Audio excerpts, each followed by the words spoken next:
How's it going, YouTube? We are back, and I wanted to come and talk about the situation between Tyson Fury and Anthony Joshua. What happened with their fight? Why did it break down?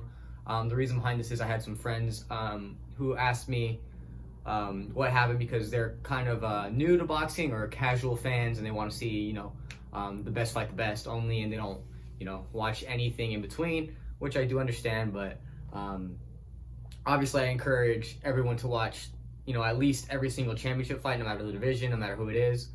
You don't really know how good, sports are until you're watching everybody, including baseball, basketball, everybody in between, every sport in between, but especially boxing where it's one-on-one, and there's not very much. Other than that, there's cornermen, you have your cut guys and all that stuff, but it's one-on-one in there. It's two gladiators fighting it out. You don't really know how good the sport is until you watch every division. So the reason why Fury and Joshua didn't happen is because of the fact that Deontay Wilder won a court case or an arbitration case. If you don't know what that is, Wilder went to court and said, "I deserve a rematch." Based on what happened in their second fight.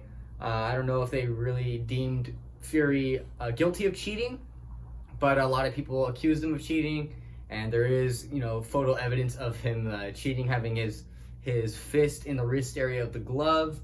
If you don't know the significance of that, it means that whenever Fury will land a right hook, he was getting him with the wrist spot and bare knuckling him into the face, which ultimately caused Deontay Wilder to rupture an eardrum, which threw off his equilibrium, and that was the fight right there. I believe that was in like the 5th round or something. So that fight ended in TKO. He was never really right after that punch. So I think the arbitration people got the case correct and deemed that there needs to be a third fight.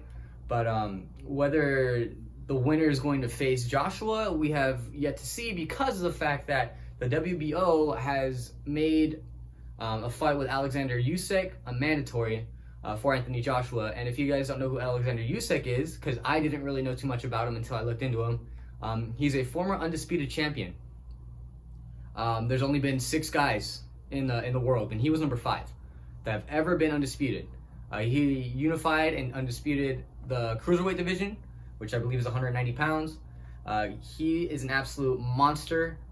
He's a southpaw. I believe he's 18-0 with 13 knockouts. Not too many fights on his resume, but he's an undisputed champion with under 20 fights. Same as Josh Taylor, I believe. He has under 20 fights, and he's an undisputed champion. And he's a southpaw with power. And if you're Anthony Joshua, you're looking at this like, okay, I have 2 options here. I can vacate the title and wait for Fury and Wilder, or I can go and I can fight Usyk and risk, losing your belts to one of the better fighters in the world. But if you do fight Usyk and you beat him, you immediately land yourself into that pound-for-pound list, because a lot of people have Usyk on their pound-for-pound list. Top 10, I believe he was on the Ring's top 10, which means he was on my top 10. If you beat Usyk, you land yourself in the top 10, and Tyson Fury, I believe, won't be on a lot of people's top 10s. And you have the power. You can dictate where the fight goes. You can dictate what the split is. You can dictate all these stuff, because now you are the A-side fighter. Since Joshua has most of the belts anyways, he might have already had that. But a lot of people know who Fury is more because of his wars with Deontay Wilder, both in the first and second fights. And those fights really made a lot of money. They're fighting again in July, I believe, at Allegiant in Las Vegas, which is going to generate a bunch of money. And obviously, Joshua, I think, has the world record for selling out Wembley. Good old 75 or whatever it was, 1,000 people. But this is a big fight. Usyk, Joshua, Wilder, and Fury 3, these are both huge fights. And if they do happen that way, it's going to be great for boxing. I think it's a wonderful thing. I think it's, we get to demonstrate the sweet science at the highest level, pretty much. These guys are top dogs in the division. Usyk, I don't know if he has a fight at heavyweight yet, but this even if it is his first, no, he does. He beat Josua. But if he fights Joshua, now he's the champion. Now we get a good fight between the winner of Wilder and Fury. Although I think like, I don't even know what to think about these fights. I think Joshua at his best, nobody can beat him. I really do think that in that division, nobody can beat Joshua at his best. Obviously, we saw some flaws when he fought Ruiz the first time. Didn't take him seriously, and he got himself knocked out. But the second time he fought Ruiz, you know, he showed the discipline, the pedigree, all of these intangibles that he has. He popped the jab, he kept Ruiz away from him, he frustrated Ruiz with defense, and he hit him hard. Fury is kind of the same way. Fury has a little bit more tricks to the trade. He moves really good for a big guy. Great defense, pops the jab, good power. I think he is a better boxer than Wilder, but Wilder has a lot more to prove, and he's more dangerous. If Wilder adds a little bit more dimensions to his game, I think he's an extremely dangerous fighter. Because from what I saw in that second fight, Fury took away that right hand of his, and Wilder was mush, pretty much. Not saying that he can't learn some new tricks.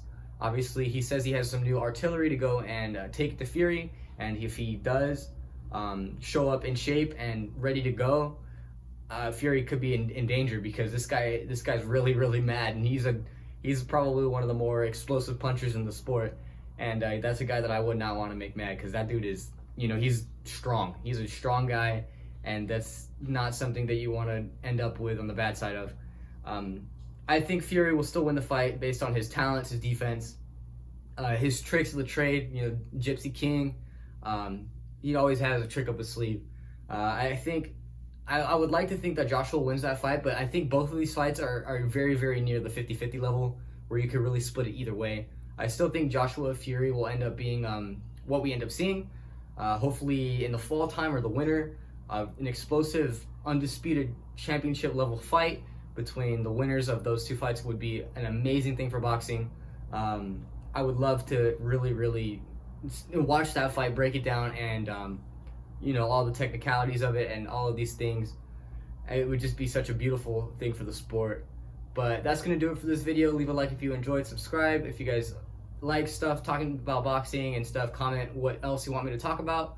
I got a couple of things underway with other videos as well as other boxing content, so I'll see you guys next time.